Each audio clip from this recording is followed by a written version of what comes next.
안녕하세요. 반갑습니다. 2013년 4월 22일 제가 정신과 진료를 받은 적이 있습니다. 악몽 때문에 잠을 이룰 수가 없었죠. 그렇게 악몽을 꾸게 된 것은 어떤 사람 때문에 그렇게 되었습니다. 그분은 나쁜 사람이 아니라 평범한 사람이었습니다. 저와 같이 사역을 담당했던 분이었습니다. 신방을 담당하는 여자 전도사님이었죠. 저보다 나이도 많으신 분이었습니다. 문제의 발단은 그분이 동료 다른 목사님을 험담하는 거예요. 그런데 제가 거기에 동조를 하지 않으니까 저보고도 목사 같지 않다고 핏대를 세우는 것입니다.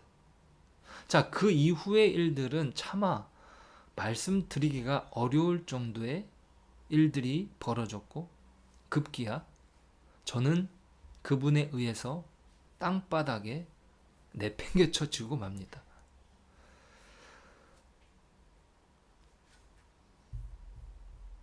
자, 악인이란 죄를 인정하지 않는 사람입니다. 스카펫 박사는 말하기를 죄 자체보다 그것을 인정하는 것을 거부하는 마음에 악이 있다라고 말합니다. 자, 그 말은 죄를 크게 졌다라고 해서 악인인 것이 아니라 죄의 문제와는 별개로 그것을 인정하지 않는 그 마음이 악이다라는 거예요. 자, 그러니까 악한 사람들은 의외로 평범한 사람들이다. 보통 사람들. 죄 자체로 따진다면 크게 문제가 되지 않을 일들을 저지르는 것이죠. 자, 오늘 시편에서 그들이 사용하는 무기가 그렇습니다. 혀이고 독한 말입니다. 3절, 4절 같이 읽어보실까요? 그들이 칼같이 자기 혀를 연마하며 화살같이 독한 말로 겨누고 숨은 곳에서 온전한 자를 쏘며 갑자기 쏘고 두려워하지 아니하는도다. 자, 그러니까 악인은 자신의 말을 통해서 독한 말을 쏟아내는데 그것은 어떤 근거가 없지는 않을 것입니다. 그것이 화살처럼 찔리는 것은 로마서의 말씀처럼 모든 사람이 다 죄인이기 때문에 사람들마다 어떤 잘못은 있을 것입니다. 그 잘못을 물고 늘어지는 거죠. 어떤 사람마다 약점이 있으니까 그 약점을 후벼 파는 것입니다. 악한 사람들이 의외로 평범한 사람이라는 말은 그들보다 그 주변에 문제가 불거지는 거예요. 자녀가 자살을 한다거나 성적이 떨어지거나 문제를 일으킵니다. 희생자가 발생하는 것이에요. 한마디로 악의 주변은 고통이 가득하다. 오늘 다윗은 이렇게 고백합니다. 1절 말씀이에요. 하나님이여, 내가 근심하는 소리를 들으시고 원수의 두려움에서 나의 생명을 보존하소서. 자, 다윗이 어떤 위치에 있는지는 기록되지 않습니다. 다윗이 어릴 때이든지 아니면 왕이었든지 아니면 노년에 이르렀든지 중요한 것은 그가 원수로 인하여 고통 가운데 두려움을 느끼고 있는 것이에요. 어떤 상황이라 할지라도 악의 문제는 다윗을 두려워하게 만들었다. 왜 그렇습니까? 악인은 자신의 잘못이나 실수를 인정하지 않습니다. 정말이지 그런 사람을 옆에서 지켜보는 것은 너무나 고통스러운 일입니다. 명백한 증거가 있어도 인정하지 않죠. 발뺌하고 모든 잘못을 다른 사람에게 돌립니다. 자신이 그러지 않았으면, 그러니까 자기가 그런 이유는 다 다른 사람 때문이에요. 너 때문에 내가 지금 이러고 있는 거야. 모든 잘못은 자기에게 있지 않는 것이. 자, 자기의 잘못을, 자기의 죄를 인정하지 않는 것이 바로 악의 핵심이다. 스카펫 박사의 지적은 참으로 옳습니다. 자, 그러기에 다윗은 이 문제를 하나님께 가지고 나갑니다. 그러니까 악인은 돌이키지 않는다. 이게 핵심이에요. 악인은요, 돌이키지 않아요. 회개할 기회를 발로 걷어 차버립니다. 다윗이 그들을 고소하는 것은 그들이 돌이키지 않았기 때문에 그럴 것입니다. 다윗은 악인으로 인하여 쌓여진 분을 하나님께 쏟아냅니다. 그들이 돌이키지 않기 때문이에요. 다윗이 하나님께 기도드리는 이유는 그들이 돌이킬 어떤 가능성을 두고 기도하는 것이 아닙니다. 악인은요, 심판의 대상입니다. 돌이키지 않았기 때문이죠. 7절은 이렇게 기록합니다. 7절. 그러나 하나님이 그들을 쏘시리니 그들이 갑자기 화살에 상하리로다. 이러므로 그들이 엎드러지리니 그들의 혀가 그들을 해함이라. 그들을 보는 자가 다 머리를 흔들리로다. 아멘. 결국은 악인들은 하나님께서 심판하십니다. 그들이 내뱉은 말이 그들에게 화살로 꽂힐 것이고 그들의 혀가 그들을 치는 무기가 될 것입니다. 그들의 악한 행위는 결국 자기를 해하고 마는 것이죠. 어떤 가능성이 없습니다.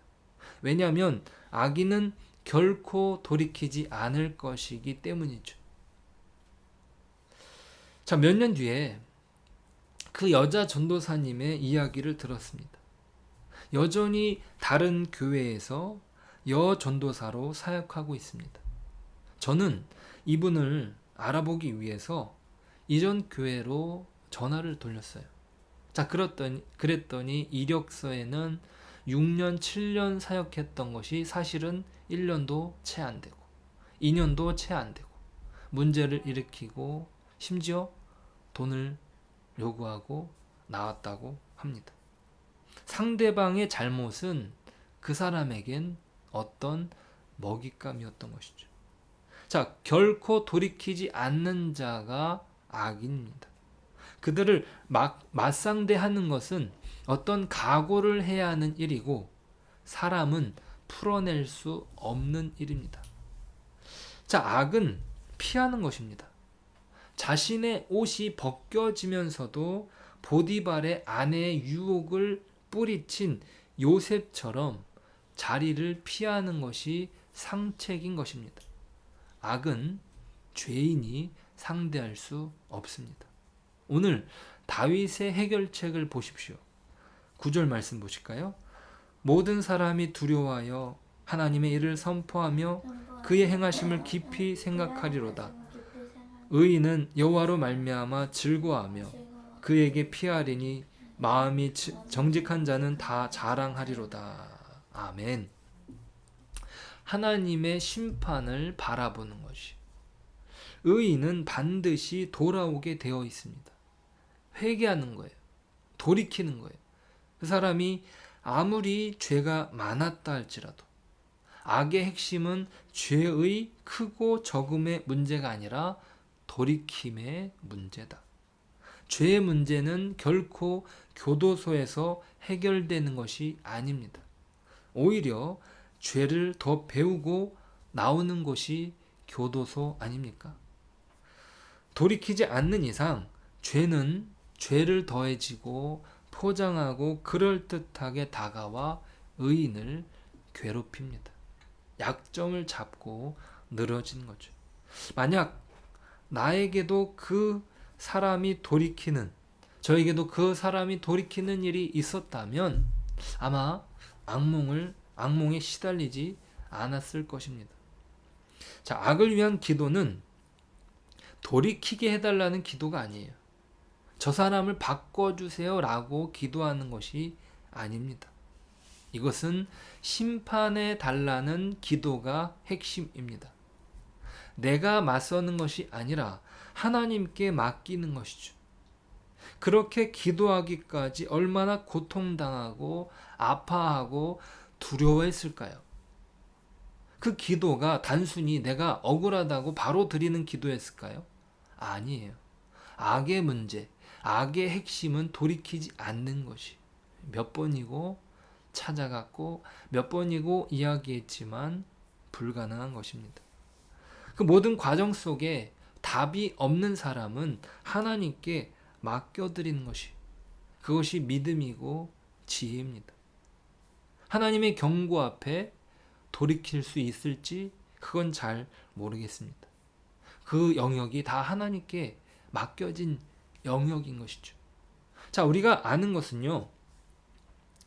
다윗은 몰랐지만 다윗은 미리 알았을 수도 있었겠지만 예수님께서도 악한 사람에 의해서 죽임을 당하셨습니다.